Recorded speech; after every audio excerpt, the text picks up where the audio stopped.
The Israel-Iran war ended as abruptly as it began. Iran and Israel agreed on a ceasefire which was announced by the US President Donald Trump following mediations by the Qatari government. But now a new report has emerged. It is shedding light on why the US may have asked Iran for a truce.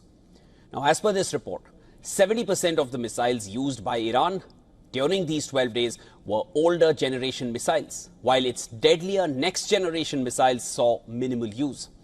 The report states that Iran mostly used Kader and Imad missiles against Israel. Kader, to give you a brief understanding of what the missiles are capable of, it is an improved version of the Shahab-3 medium-range ballistic missile, which has been in Iranian service since 2003. The missile comes in 3 variants and has a range between 1350 to 1950 kilometers and carries a payload of 650 kilograms.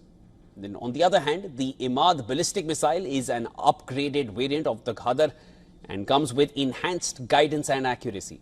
It was commissioned in late 2015, and the Imad missiles have a range of 1700 kilometers and carry a payload of 750 kilograms.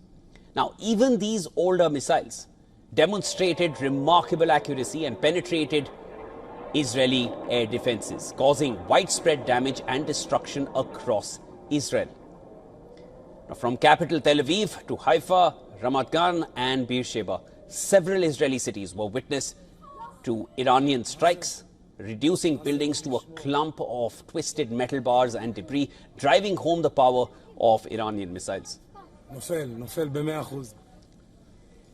החתיכות של הטילים.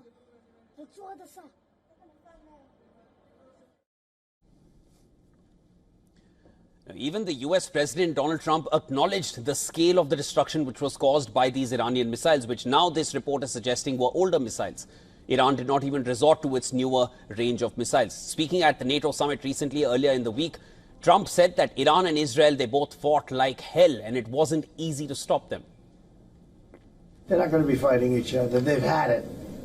They've had a big fight, like 2 kids in a schoolyard. You know, they fight like hell. You can't stop them. Let them fight for about 2-3 minutes, then it's easier to stop them. Even apart from this, Trump again had mentioned specifically for Iran that Iran fought like hell. Now, this brings us to an interesting question. Why did Iran hold back its newer, more powerful and lethal missiles? Why did it only resort to its earlier and older missiles, which also caused a lot of destruction?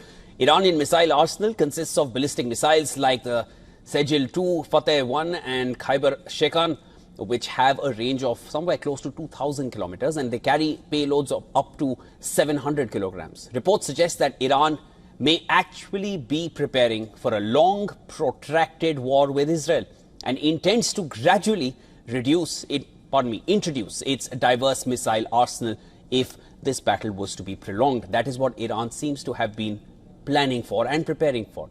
While it remains unclear whether the scale and scope of damage unleashed by these Iranian missiles pushed the US to seek a ceasefire, what is undisputed at this point is that Iran managed to evade those famed Israeli air defenses, even with older first-generation missiles, and it may have far more lethal and newer age missiles in its arsenal.